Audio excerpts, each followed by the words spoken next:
Shalom anak-anak semuanya. Puji Tuhan, Miss percaya kalian semua dalam keadaan sehat di rumah ya. Hari ini kita sangat bersyukur kepada Tuhan, di mana penyertaan Tuhan yang luar biasa bagi kita semua. Kasih-Nya selalu baru setiap hari bagi setiap kita. Baik, perkenalkan, nama saya Miss Piti. Di tahun ajaran baru ini Miss akan mengajarkan kalian pendidikan agama Kristen budi pekerti. Baik, sebelum kita mulai pembelajaran kita, mari kita sama-sama berdoa. Tuhan Yesus, kami bersyukur atas penyertaan Tuhan yang luar biasa bagi kami.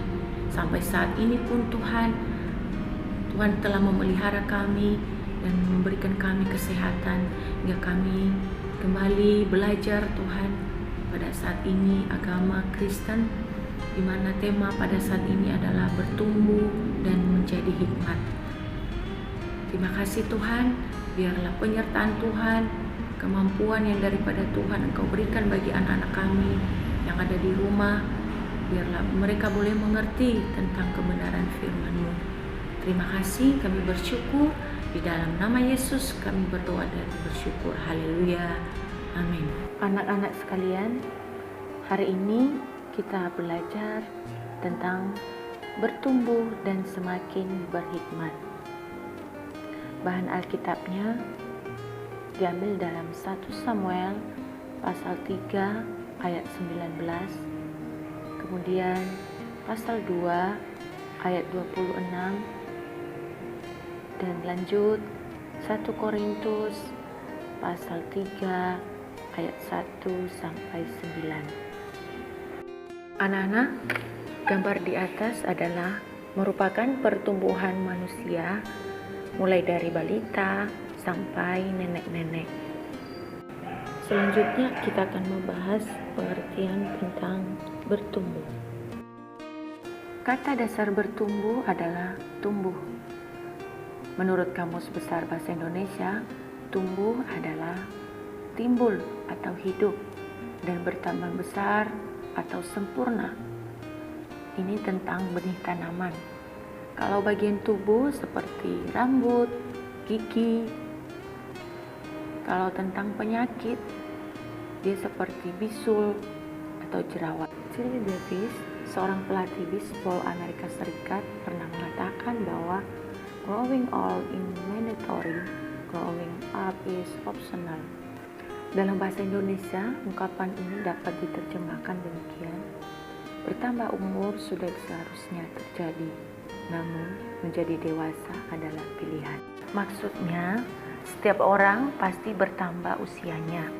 Setiap hari, minggu, bulan, dan tahun, usia kita terus berjalan.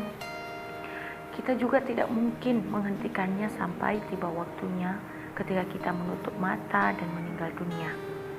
Namun, bertumbuh menjadi dewasa dalam pemikiran, sikap, dan perilaku adalah merupakan pilihan.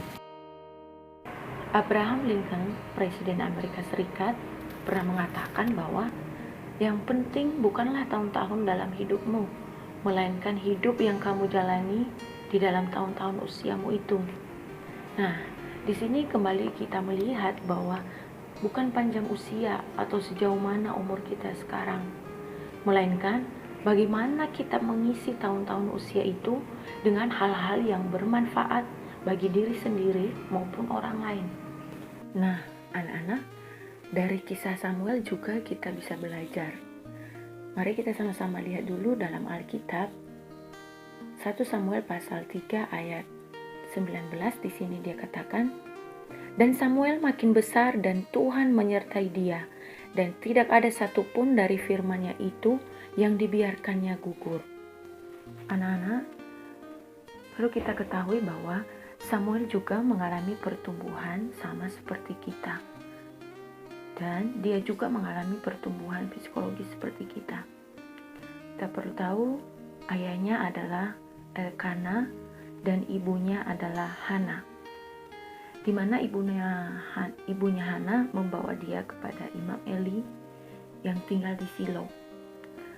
Karena Samuel ini adalah anak nazar ataupun anak janji kepada Allah yang telah dinazarkan oleh ibunya, di mana pada saat mengandung ibunya berkata bahwa bila ia memiliki anak, dia akan mempersembahkan anaknya itu kepada Tuhan dan menjadi hamba Tuhan. Ia mendapatkan pendidikan keagamaan dari Imam Eli. Dan menariknya, Imam Eli ini memiliki dua anak yang bernama Pinehas dan Hofni. Sangat berbeda sekali karakter ketiga orang ini. Samuel yang anak didiknya, Pinehas dan Hofni adalah anak kandungnya. Pinehas dan Hofni, mereka makan atau mencuri persembahan yang dipersembahkan oleh orang-orang Israel pada saat itu. Mereka tidak menghormati Tuhan, mereka malah berbuat jahat. Nah, tentu saja hal ini tidak perlu kita tiru. Tapi Miss mau katakan kepada kita saat ini, yang perlu kita tiru dalam kisah ini adalah merupakan sikap dari Samuel, di mana dalam kehidupannya dia semakin bertambah usia, semakin dewasa juga pemikirannya. Artinya, ia berpikir lebih dahulu sebelum melakukan sesuatu. Ia berdoa kepada Tuhan, ia merenungkan firman Tuhan, dan mempraktikannya dalam kehidupan sehari-hari. Anak-anak, tentu kalian memiliki pengalaman kan?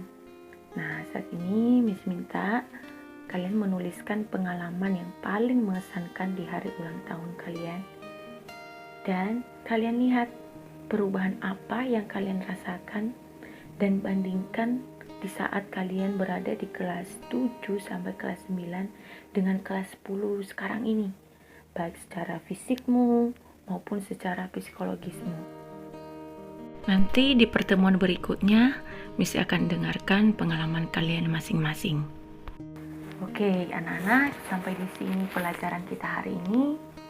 Sampai ketemu di pelajaran berikutnya. Ingat, jangan lupa menuliskan pengalamannya tadi ya. Tetap jaga kesehatan, jangan lupa berdoa, dan membaca firman Tuhan. God bless you.